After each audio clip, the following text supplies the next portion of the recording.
كان الإمام علي مع النبي في الشعب، ثم في حصار الشعب، ثم في المدينة بجواره. عزل، طيب ماشي، لخلاف سياسي.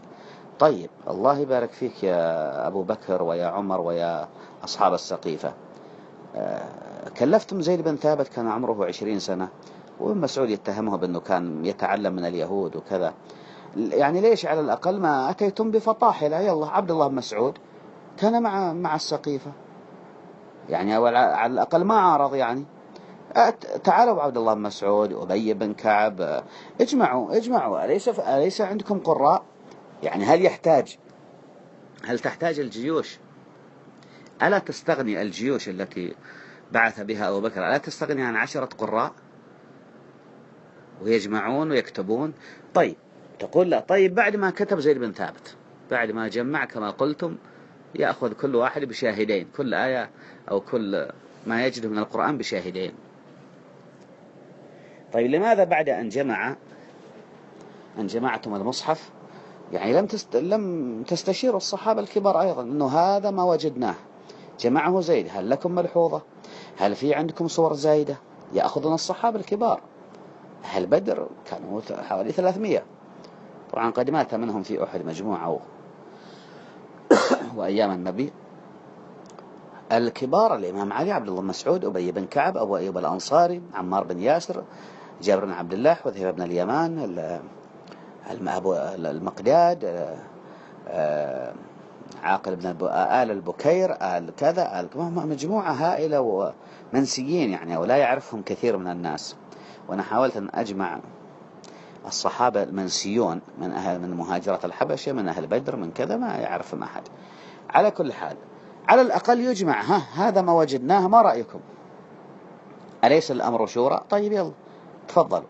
أما أن يبقى المصحف سرا، يعني يجمعه زيد ويبقى عند أبي بكر، ما يخرج للناس ولا يوزعه في الولايات، طيب وبعده أتى عمر وخلاه معه برضه، ما يعني الفرصة الآن خلاص، الردة انتهت وكذا، تعالوا، ليش ما خرج المصحف؟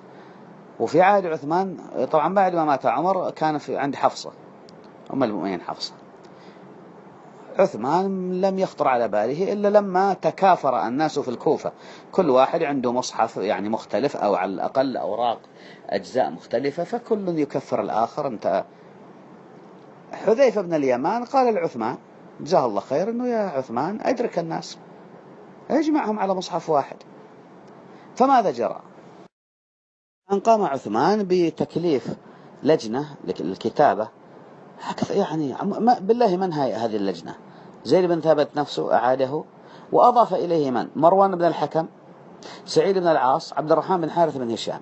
يا أخي يا الله يبارك فيك يا عثمان بن عفان، أنت رجل فاضل وصالح ولك هجرة وسابقة وخليفة الآن، على الأقل ما دام أن حذيفة قد قال لك أن الناس تكاثروا، أكثرهم ما يبغون هؤلاء، يعني اجعل صحابة كبار كلفهم ومن هو ابن مسعود؟ عبد الله بن مسعود اعترض وقال كيف أقرأ على قراءة زيد؟ لقد حفظت 70 سورة، أكثر من النصف، يعني حوالي أكثر من نصف القرآن من فم رسول الله أو من في رسول الله، وزيد له ذؤابة يلعب مع صبيان اليهود، يعني باقي طفل صغير، وكان الذؤابة يعني ما نسميها عندنا مزقرة يعني.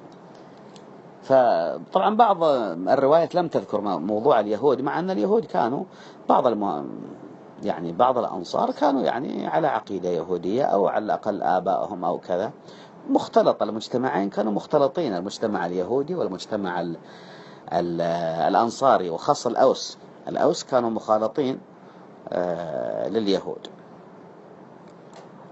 طبعا كان المفترض أنا كلامي هنا على الطريقة الفنية التي يعني، هل الطريقة ساذجة نتيجة طبيعة العصر تلك الأيام؟ لكن على الأقل طيب في عهد النبي كان في كتبة للوحي، كتبة وليس كاتب واحد، فلان وفلان وفلان وفلان وفلان، طبعا أضافوا ناس لا تصح كتابتهم الوحي، أضافوا طلقاء وملاعين وكذا، ما علينا منهم، علينا من أنه فعلا كان علي بن أبي طالب، أبي بن كعب، كان حتى زيد قيل أنه من الكتبة، خالد بن سعيد بن العاص، عبد الله بن مسعود، يعني كانوا مجموعة. وطبعا أنا أستبعد أن النبي لم لأنه الآن الوثائق أثبتت كما ذكر الدكتور سهيل زكار بأن عثر في دمشق في بيت قديم تحت مبني في الطين، يعني وجدوا مصحف أو أوراق مصحف آسف موجود عليها ختم محمد رسول الله. معنى هذا أن النبي كان موثقا هذا ويختم على كل صفحة ويراجعها. ليس صحيح أنه أنه جمعها من الأشجار ومن العظام ومن كذا. هذا ظن أنه التفاف على مصحف الإمام علي بأنه لسنا بحاجة إليك، لكن لم يجدوها بعد ذلك إلا هناك فزعموا أن النبي ترك هكذا، والله أعلم. لكن نرجع الطريقة الفنية في تكليف زيد بن ثابت لم يكن مصيبا. العرض على الأقل ما بعد زيد عندما جمع لو عرض أيضا لم يتم. الحفظ أيضا لم ينشر في الأمصار ليكتشف قراء الصحابة إن كان فيه. تكليف عثمان لأناس يعني غير مؤتمنين، إلا زيد بن ثابت مؤتمن من قبل، بس مروان وجماعته وش دخلهم هم في المصحف يعني، وش دخلهم في الكتابة؟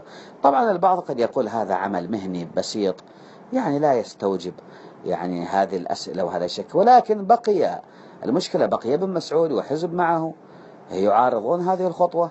طيب طمنهم يا عثمان، تعال بهم، تعال قل تعال يا ابن مسعود، تعال أنت عندك شك، تعال تفضل، وأشهد عليها الصحابة إن كان يحذف كما قيل المعوذتين أو كذا، يلا أشهد عليه فوق المسجد النبوي، تحاوروا، ألستم أهل الشورى، أنتجوا لنا شورى. وهذا هو خداع الصحابة يوقعون إلا بن مسعود عارض، وقتها يكون لك حجة أن تسلط عليه مروان بن الحكم ويضربه إلى أن يموت من آثار ذلك الضرب. طيب بعد أن وصل الإمام علي إلى الخلافة إذا كان، فلماذا يعني لم يظهر المصحف الذي قدمه إلى سلطة السقيفة؟ يعني لماذا لم يظهره في عهده؟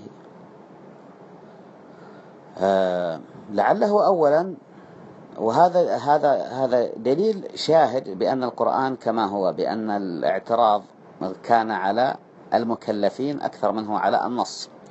يعني أنت الآن قد تعترض لماذا أعطي هؤلاء مثل مروان وغيره شرف كتابة المصحف وهم يعني ظالمون فسقة يتعدون على الناس وأكلوا يعني أموالهم وضربوا أبشارهم، وقد يكون هذا وقد يكون أن الإمام علي عنده مشاكل أكبر من هذا. يعني هو لم